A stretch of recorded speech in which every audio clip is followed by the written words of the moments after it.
एक और आम खबर दें आपको, सीनियर कानूनदान बाबर आवान की जानिब से ट्वीट किया गया। उन्होंने कहा इमरान खान को लाहक सिक्योरिटी खदशात का मुकदमा अवामी अदालत में पेश कर दिया, कौम फैसला करे, आवाज उठाए।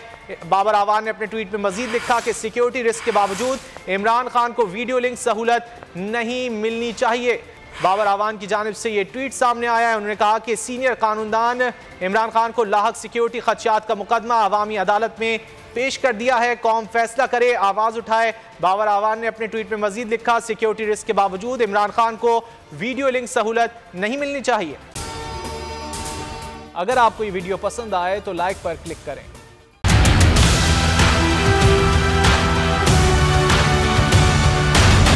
दिल की बातें। What do you suggest, love or arranged marriages? I don't think one is better necessarily than the other. We don't start with love, we end with love with arranged marriage. अनकही कहानियाँ। What is the reason still in love with Pakistan? I get so much love from Pakistanis, way more than I get here.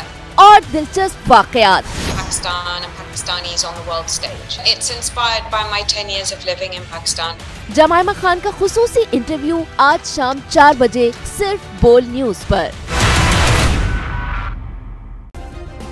Subscribe करें और bell दबाएं ताकि कोई खबर रह न जाए।